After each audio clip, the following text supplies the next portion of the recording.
तो these are the previous year board examination question जो organising chapter से है। और पहले हमने 1 मार्क के क्वेश्चन जैसे जैसे आए हुए हैं वो सारे डिस्कस करते हैं। तो फर्स्ट क्वेश्चन क्या लिखा हुआ है, differentiate between authority and responsibility on the basis of the flow. आपने अथॉरिटी एंड रिस्पॉन्सिबिलिटी के बीच में डिफरेंस बताना है on the basis of flow. Flow का मतलब वो किस तरफ फ्लो करती है, अपवर्ड या डाउनवर्ड।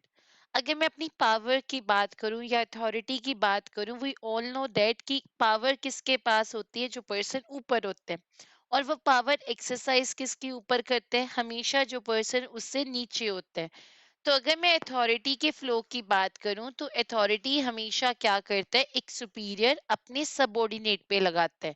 सुपीरियर अपनी पावर को अपने से नीचे के पर्सन को शो करता है, तो इट फ्लो डाउनवर्ड, ये नीचे की तरफ जाती है। From a superior to a subordinate, that is the flow of the authority. लेकिन वहीं पे मैं रिस्पॉन्सिबिलिटी की बात करूं तो रिस्पॉन्सिबिलिटी ऑलवेज फ्लो अपवर्ड। आप हमेशा रिस्पॉन्सिबल अपने सुपीरियर को होते हो, तो सबऑर्डिनेट सुपीरियर को रिस्पॉन्सिबल है, इसलिए रिस्पॉन्सिबिलिटी हमेशा फ्लो करती है upward, that is from subordinate to superior. Okay, next अगर मैं बात करती हूँ the second question, what is basically the difference between responsibility and accountability. अब एक चीज, एक वर्ड होता है रिस्पॉन्सिबल होना, एक होता है अकाउंटेबल होना।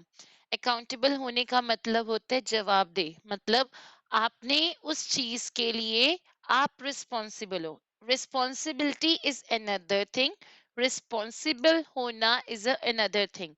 तो distinguish between the word responsibility and accountability on the basis of meaning। अगर मैं रिस्पॉन्सिबिलिटी की बात करूं, इट इज योर ऑब्लिगेशन, आप उस चीज की रिस्पॉन्सिबिलिटी, उस चीज की ड्यूटी आपकी थी। तो it was an obligation to perform a assigned task. तो अगर रिस्पॉन्सिबिलिटी की बात करते हैं, it is your obligation to perform the assigned task. And accountability की बात होती है तो इसका मतलब आप उस चीज के लिए आंसरेबल हो। आप रिस्पॉन्स, आपने जवाब देना है कि वो काम हुआ कि नहीं हुआ। तो अकाउंटेबिलिटी का मतलब है फाइनल आउटकम के लिए आप आंसरेबल हो। तो being responsible means you are accountable and responsibility just means your duty to perform an assigned task. Now the next question जो लिखा है, differentiate between the formal and informal organization on the basis of the flow, on the basis of flow of communication. This is not a part of your syllabus now। ये इस बार 2020 के लिए जो paper होने 2021 में, ये कट हो चुका है सिलेबस से, क्योंकि डिलीटेड सिलेबस के अंदर फॉर्मल और इनफॉर्मल ऑर्गेनाइजेशन है। Okay, now the next point, question, differentiate between the delegation and the decentralization on the freedom of action। ये तो हमने कल भी किया था कि आपने डेलीगेशन और डिसेंट्रलाइजेशन में जो डिफरेंस है वो बताना है on the basis of freedom of action. Delegation means जब एक सुपीरियर अपने सबऑर्डिनेट के साथ अपने वर्कलोड को शेयर करता है because he want to complete the task on the time. तो वो उनकी हेल्प लेता है और सबऑर्डिनेट को उसी डायरेक्शन में काम करना होता है, उसी लिमिट के अंदर काम करना होता है जो उसे एक सुपीरियर देता है, जो पावर्स वो देता है। लेकिन डिसेंट्रलाइजेशन में वो काम आपका है, आपने वो काम करना है, इसलिए आपको वो पावर दी गई है। तो यहाँ पे जब डिसेंट्रलाइजेशन की बात करते हैं, बिकॉज यू आर अकाउंटेबल, तो आपको ज्यादा फ्रीडम दी जाती है। तो डेलीगेशन में आप देख सकते हो आपको लिखा है लेस फ्रीडम, और डिसेंट्रलाइजेशन में आपको लिखा है high level of the freedom. तो डेलीगेशन में आपको लेस फ्रीडम दी जाती है और डिसेंट्रलाइजेशन में आपको ज्यादा फ्रीडम दी जाती है। एंड ऑटोनमस डिसीजन मेकिंग, यानी आपके पास पावर है to take the decision because you are answerable. Okay, next question, 2018 and 2019 के अंदर क्या आया हुआ है, what is meant by the functional structure of an organisation. और फंक्शनल स्ट्रक्चर हम ऑलरेडी डिस्कस कर चुके हैं कि जब आप ग्रुपिंग ऑफ टास्क करते हो, जब आप जॉब्स की ग्रुपिंग करते हो according to the similar nature, या फिर आप ग्रुपिंग कर रहे हो on the basis of function, जब आप डिपार्टमेंट्स क्रिएट कर रहे हो अपनी कंपनी के अंदर on the basis of function, तो this is known as a functional structure. तो फंक्शनल स्ट्रक्चर क्या है? On organisation structure in which departments are created on the basis of different function. जब आप department on the basis of functions create करते हैं, this is known as a functional structure. तो यहाँ पे आपको लिखा भी हुआ है, एक second, an organization structure in which departments are created on the basis of function। एक ऑर्गेनाइजेशन स्ट्रक्चर जिसमें जो डिपार्टमेंट्स है वो on the basis of functions create किए जा रहे हैं, in the on the basis of function performed in the organisation is called a functional structure. उसे आप क्या कहते हो? फंक्शनल स्ट्रक्चर कहते हो। देन उसके अलावा नेक्स्ट क्वेश्चन जो ऑल इंडिया 2019 में आपको दिख रहा होगा, this is what is meant bye accountability. आपका अकाउंटेबिलिटी से मतलब क्या है? और अकाउंटेबिलिटी का मतलब होता है बीइंग आंसरेबल, बीइंग शॉर्ट, इसको अंडरलाइन करना है आपने। What do you mean by accountability? Answerable होना। यू आर अकाउंटेबल मतलब आपने जवाब देना है कि वो टास्क हुआ तो क्यों हुआ, कैसे, मतलब कितना आपने अचीव किया, और अगर नहीं हुआ, उसमें कोई ड्रॉबैक हुआ, तो वो भी आप ही रिस्पॉन्सिबल हो, आप ही उसके लिए अकाउंटेबल हो। तो accountability means being answerable for the final outcome, and it is the obligation कि आपने उस चीज को, रिस्पॉन्सिबिलिटी आपकी थी, आपकी आपके पास पावर थी, आपने रिस्पॉन्सिबल थे आप उस चीज के लिए, तो आपने उस ड्यूटी को करना था। This is your accountability. And the next question, differentiate between authority and responsibility on the basis of the origin. आपको ये पूछा गया कि आपने अथॉरिटी एंड रिस्पॉन्सिबिलिटी में अपना difference on the basis of origin बताना है। अथॉरिटी हमेशा आपकी पोजीशन से आपको पता चलती है। स्केलर चेन में आपकी कितनी, स्केलर चेन मतलब आप चेन में किस लेवल पे हो, टॉप लेवल पे हो, मिडल लेवल पे हो, लोअर लेवल पे हो। आपकी जो पोजीशन होगी उस हिसाब से आपकी पावर होगी। You are at the top level, आप सीईओ है, सीएफओ हो, तो उस सिचुएशन में आपके पास पावर ज्यादा है।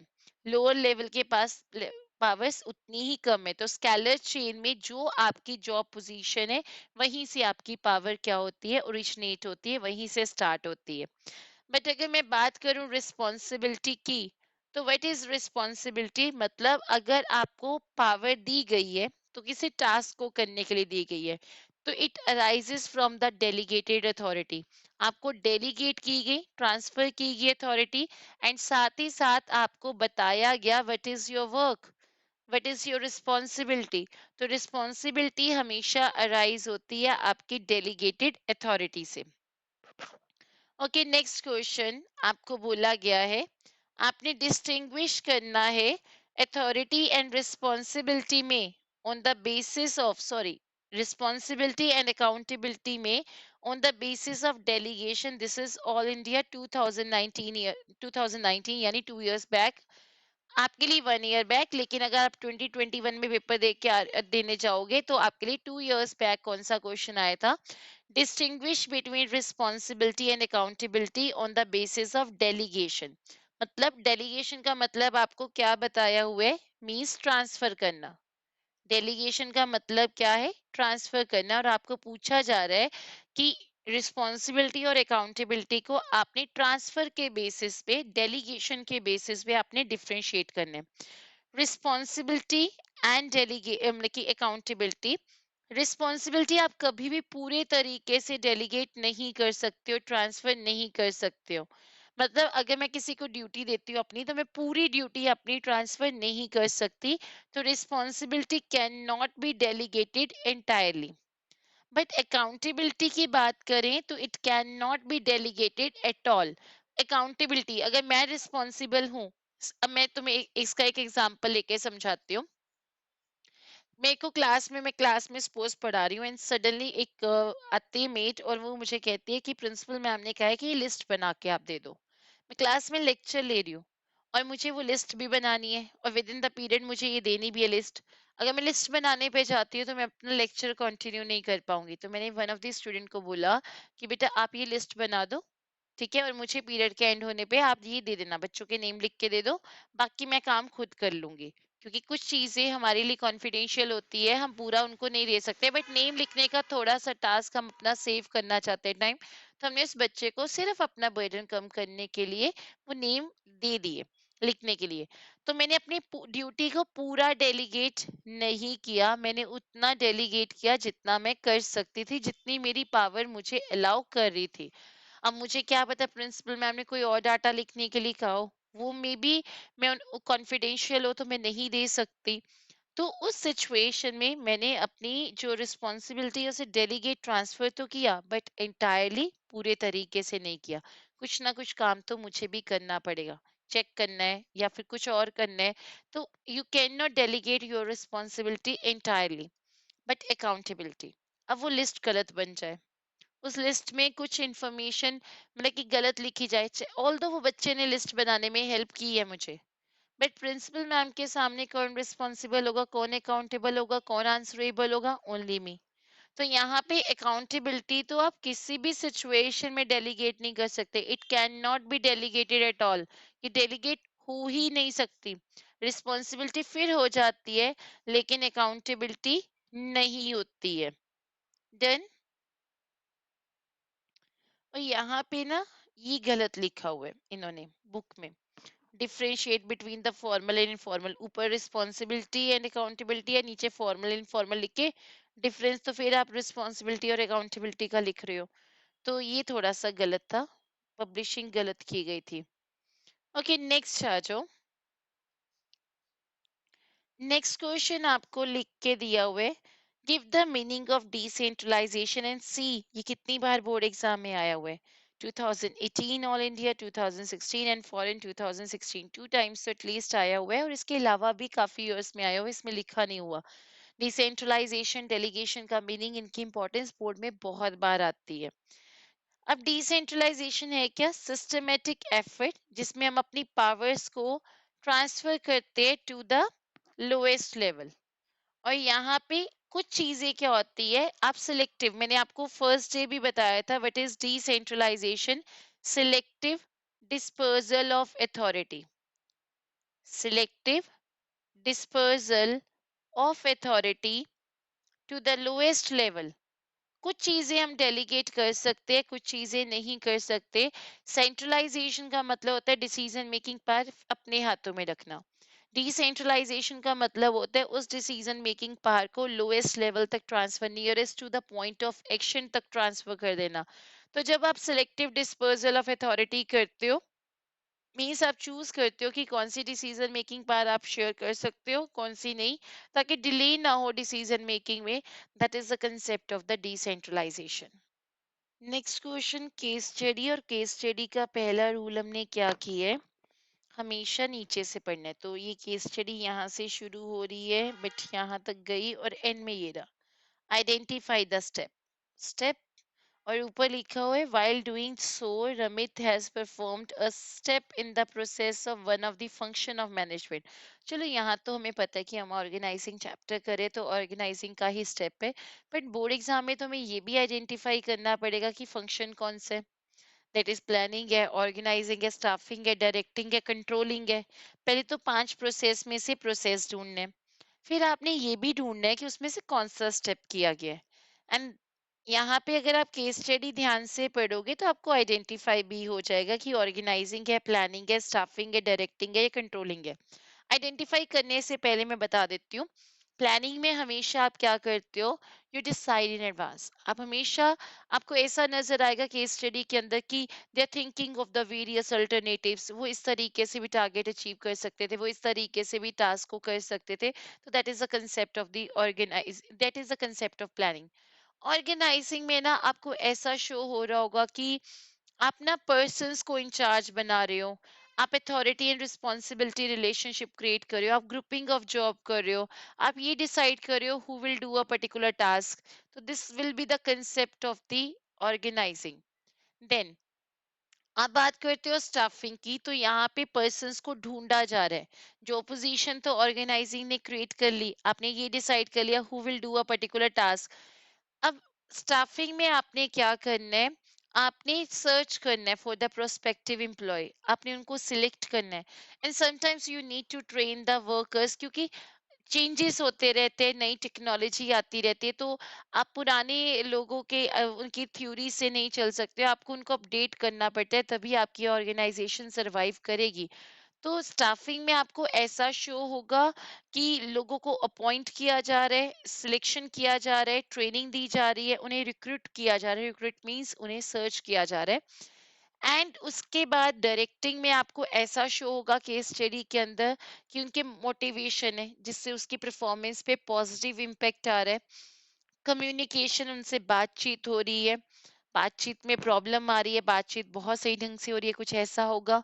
या फिर उन्हें गाइड करने की जरूरत पड़ रही है, उन्हें लीड करने की जरूरत पड़ रही है, उन्हें सुपरवाइज करने की जरूरत पड़ रही है। तो ये सारा कंसेप्ट आएगा आपका किसके अंदर, डायरेक्टिंग के अंदर। और कंट्रोलिंग में जब ऐसा लिखा होगा ना, targets are not met, targets have been met, ऐसा कुछ लिखा होता है, टारगेट अचीव कर लिया, मतलब आप एंड तक पहुंच चुके हो, तभी तो target met, target not met ऐसा लिखा हुआ है। या कंपेयर दिखा रहा होगा कि एक्चुअल इतना था, स्टैंडर्ड इतना था। तो इस तरह की चीजें आपकी कौन सी होती है, that is a controlling. Trust में ऐसी सेंस में ना क्वेश्चंस में लिखा होता है केस स्टडीज में, जितना मैंने देखा इतने सालों से केस स्टडीज के अंदर, तो यही लाइंस लिखी आती है। तो Z Limited is a manufacturer of the electronic goods based in the Pune. Then uske on one hand it deals in the items like book, music, instrument, videotapes, and on the other hand it deals in the laptops and mobile phone. The company had a functional structure with the for the separate head for production, marketing, and finance. All the functional heads were looking after the product, but at the times their activity overlapped, and this led to the problems related to the coordination and the interdepartmental conflict. To facilitate specialization, Ramit, the CEO of the company, decided to group the books, musics, and videotapes under the media, and laptops and mobile phone under the electronics. तो यहाँ से तो पहले पता कैसे चला organising है। यहाँ से ऐसे मत सोचा करो फंक्शनल स्ट्रक्चर लिखा है, ये तो उसी चैप्टर का है। उसने यहाँ पे मेन वर्ड था ग्रुपिंग किया, grouping of task, grouping of activities, ये तुम्हारा ऑर्गेनाइजिंग का फंक्शन था। तो यहाँ पे जब हम बात करते हैं grouping of activities, grouping of function, grouping of job, grouping of products, कुछ ऐसा लिखा है, तो yes your answer will be 100% organising. और हमने ऑर्गेनाइजिंग का प्रोसेस किया हुआ है, और मैंने तुम्हें उसमें एक्रोनियम बताया था। वैसे तो एक वर्ड है idea, you all know that what is idea. लेकिन ऑर्गेनाइजिंग को जब हम करते हैं तो हम इसका प्रोसेस, क्योंकि प्रोसेस सीक्वेंस में लिखने हैं, तो हम इसको कहते हैं इडाई। ये मेरी प्रोनाउंसिएशन, किसे कहते हैं Idai. identify and division of work, departmentalization, assignment of duties, establishing reporting relationship। तो ये होते हैं ऑर्गेनाइजिंग। दैट मीन्स जिसमें सबसे पहले आप आइडेंटिफाई करते हो, देन डिवाइड करते हो into the small compact jobs, then आप ग्रुपिंग करते हो जिसका नाम है डिपार्टमेंटलाइजेशन। और डिपार्टमेंटलाइजेशन के ऊपर इतने क्वेश्चन, नेक्स्ट क्वेश्चन भी आपको दिखेगा, इसी इस बेस पे ना फंक्शंस के प्रोसेस के अंदर से भी बोर्ड कोई भी क्वेश्चन पूछ सकता है। ये मत सोचो कि ये पूरा प्रोसेस छोड़ दूं, तो बोर्ड उसके अंदर से डिटेल का भी क्वेश्चन पूछ सकता है। तो आपको हर चीज पढ़नी चाहिए बिजनेस स्टडीज में। तो यहाँ पे वाइल डूइंग सो उसने क्या किया, ग्रुपिंग कर दिया। दैट इज उसने सारा books, music, instrument, video tapes डाल दिया मीडिया के अंदर। और उसने लैपटॉप्स एंड मोबाइल फोन डाल दिया अंडर द कंज्यूमर इलेक्ट्रॉनिक्स। तो इसने ग्रुपिंग किया, और ये देखो the step performed by the CEO. Step कौन सा परफॉर्म की है सीईओ ने, that is the departmentalisation. Departmentalisation means the grouping of the job. उसके बाद असाइनमेंट ऑफ ड्यूटीज आती है, जब आप पर्सन्स को उनकी स्किल एंड कैलिबर के अकॉर्डिंगली जॉब देते हो। And the last one is establishing reporting relationship, who is to report to whom। And next question, 11th question. Differentiate between formal and informal organization. Not a part of our syllabus. नहीं है इस साल, cut गया, CBSE ने काट दिया syllabus से। और इतना इजी टॉपिक था। Next is enumerate. Next question is आपने इनैमोरेट यानी बताना है any two basis of departmentation in an organisation. 2016 में आया और डिपार्टमेंटेशन के दो बेसिस है, दो या तीन भी है। आप किसी भी बेस पे ग्रुपिंग कर सकते हो, आप फंक्शन के बेसिस पे ग्रुपिंग कर सकते हो, आप टेरिटरीज एरिया के बेसिस पे ग्रुपिंग कर सकते हो, आप प्रोडक्ट के बेसिस पे ग्रुपिंग कर सकते हो। आप अपनी मर्जी से जो आपको लगता है कि ये सारी चीज सिमिलर नेचर की है, इन्हें एक तरफ कर दो। जैसे टेरिटरीज के बेसिस पे आप क्या कर सकते हो, नॉर्थ ईस्ट वेस्ट साउथ एक तरफ कर दो, नॉर्थ को एक डिपार्टमेंट में, ईस्ट को एक तरफ, वेस्ट को एक तरफ और साउथ को एक तरफ। आप क्या कर सकते हो, ग्रुपिंग ऑफ टास्क आप कर सकते हो। और प्रोडक्ट के बेसिस पे कॉस्मेटिक, क्लोथ्स, अप्लायंसेस, इलेक्ट्रॉनिक्स, आप किसी भी बेसिस पे क्या कर सकते हो, उनकी ग्रुपिंग कर सकते हो। फंक्शंस के बेसिस पे भी है, प्रोडक्शन, फाइनेंस, मार्केटिंग, परचेज, आप इस बेसिस पे भी क्या कर सकते हो, ग्रुपिंग कर। Name the organizational structure which promotes the efficiency in the utilization of the manpower. जो मैन पावर को प्रॉपरली यूटिलाइज करे, उस स्ट्रक्चर को आपने आइडेंटिफाई करना है। अगर आपने फंक्शनल स्ट्रक्चर को पढ़ा है एनसीईआरटी से, तो उसके अंदर ये लिखा हुआ है it leads to efficient utilisation of man power. लेकिन स्टिल इसका मतलब समझा देते हैं कि फंक्शनल स्ट्रक्चर क्यों मैन पावर को प्रॉपरली यूटिलाइज करते हैं, बिकॉज इसने ग्रुपिंग ऑफ टास्क किया on the basis of the similar function. सारा प्रोडक्शन का काम, चाहे लेदर बैग, चाहे लेदर शूज, चाहे लेदर जैकेट्स, वो सारा प्रोडक्शन डिपार्टमेंट में, फाइनेंस फाइनेंस डिपार्टमेंट में, मार्केटिंग मार्केटिंग डिपार्टमेंट में। बाय दिस आपने उस पर्सन के पूरे टैलेंट को यूज किया कि वो हर चीज को अच्छे से सीखे, और उसे आपने एक टास्क में क्या कर दिया, ट्रेन कर दिया। तो name the organizational structure which promotes the efficiency in the utilization of the manpower. The answer is functional structure. The next question, name the organizational structure which promotes the managerial and operational efficiency. आपने उस organisation structure का name बताना है जो managerial and operational efficiency को क्या कर रहा है, बढ़ा रहा है। तो मैनेजरियल एंड ऑपरेशनल एफिशिएंसी, अगर मैं बात करूं मैनेजमेंट एंड ऑपरेशनल, मतलब जो आप काम कर रहे हो, आप तब एफिशिएंट होगे जब आपका फोकस सिर्फ एक फंक्शन के ऊपर होगा। when you are focused, when you are paying attention to only one function, तो उस सिचुएशन में आपका प्रॉपर ढंग से टास्क टाइम पे कंप्लीट होता है।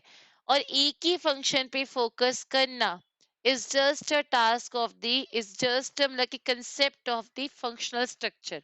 फंक्शनल स्ट्रक्चर कहते हैं कि ग्रुपिंग करनी है on the basis of similar nature, and that is a reason. आप जब जैसे प्रोडक्शन एक जगह पे, फाइनेंस एक जगह पे, तो आपका फोकस एक ही फंक्शन पे है।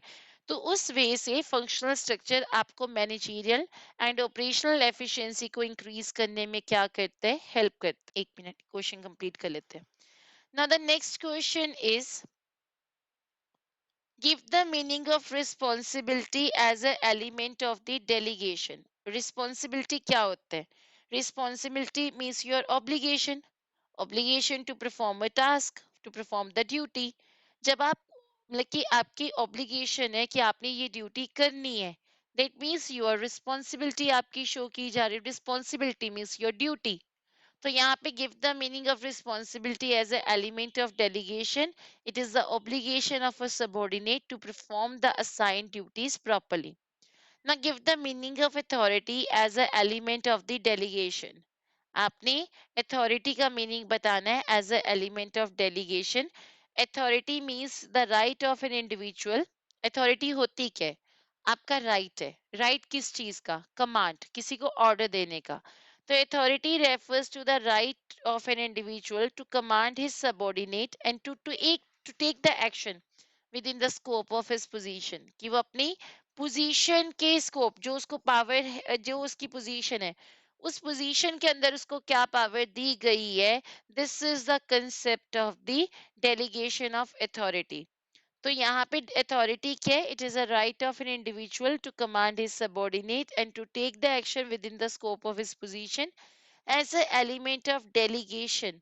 अगर हम बात करें, पावर्स हमेशा क्या किया जाता है, आप डेलीगेट इसलिए करते हो ताकि आपका सबऑर्डिनेट अपनी ड्यूटी से भागे ना, अपनी अकाउंटेबिलिटी से भागे ना।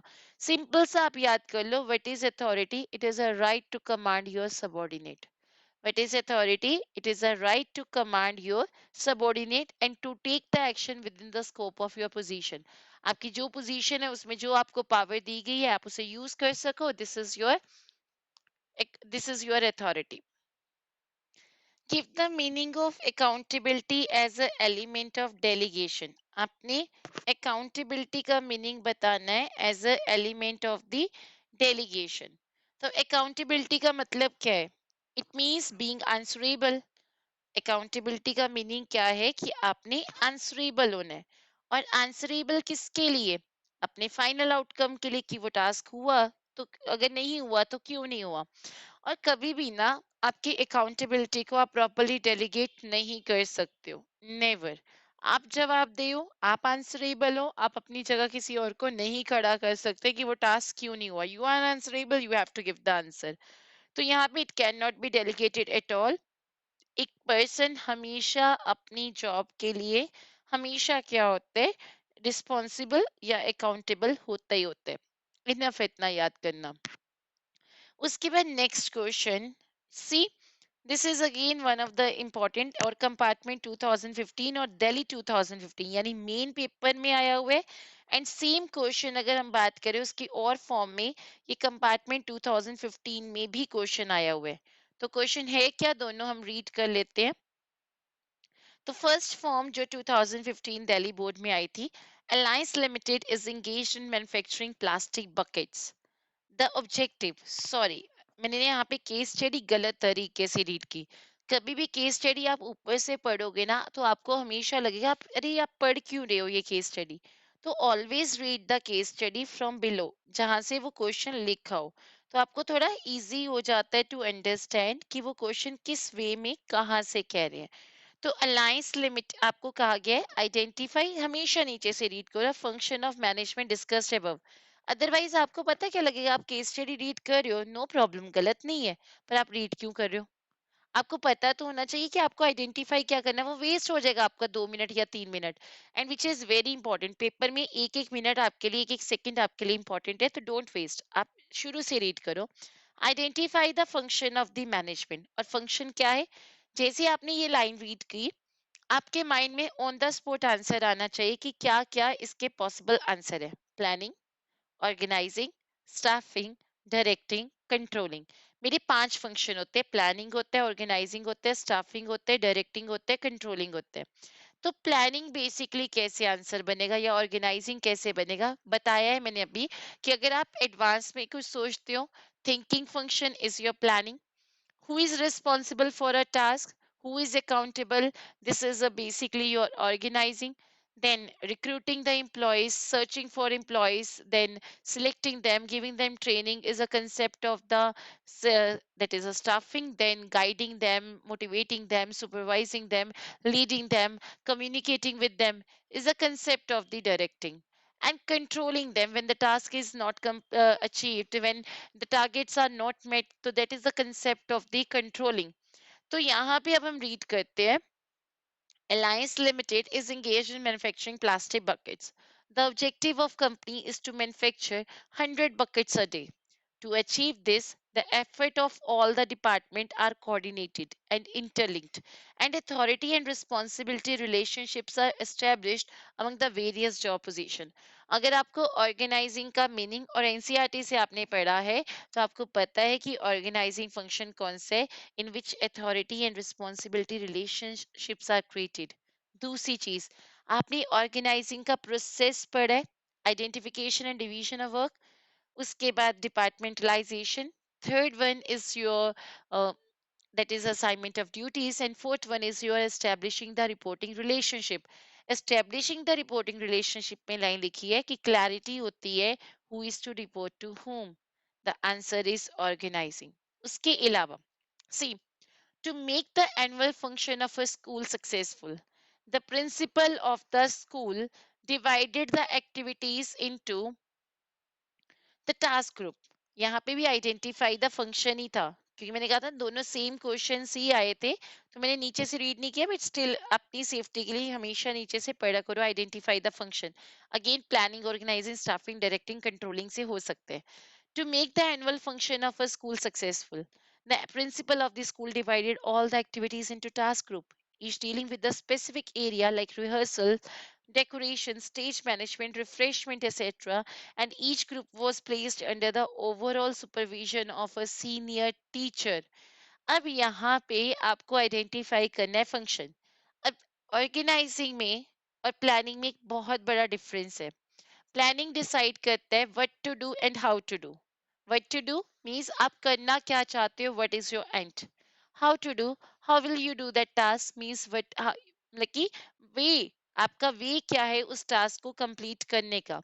Now to make the annual function successful, principal ने divide किया। Identification and division of work is one first step of the organizing process। एक तो यहाँ से आपको identify हुआ। दूसरा, each group are placed under the overall supervision of a senior teacher।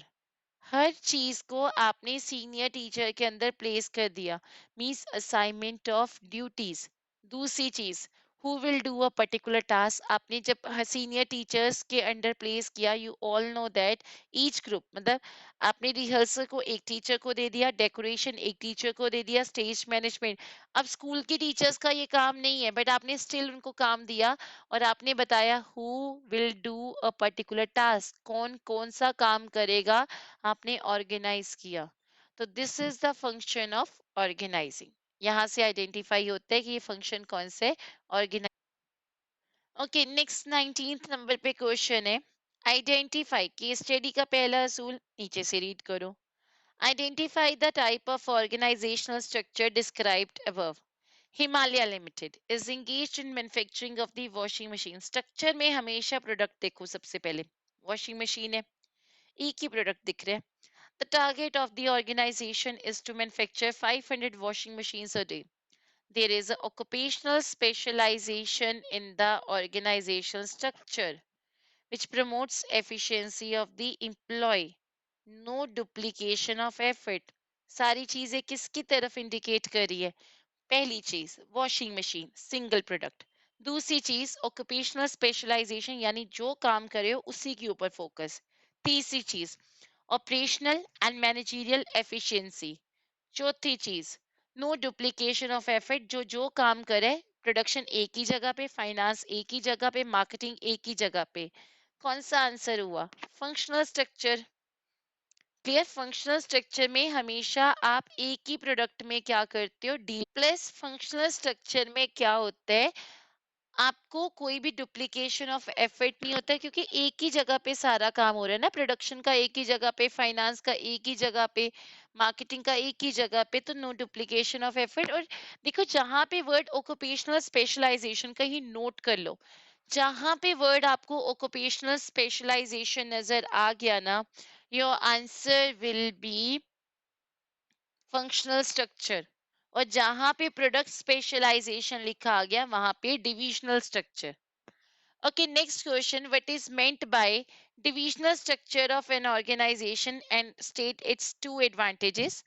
तो divisional structure क्या है? जब आप grouping करते हो on the basis of the product, when there is a grouping on the basis of the product, this is known as a divisional structure।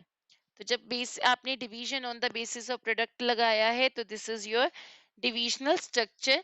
और इसके advantages क्या है कि जो डिविजनल स्ट्रक्चर है वो आपको क्या करते हैं, प्रोडक्ट की स्पेशलाइजेशन अटेन करने में आपको हेल्प करते हैं।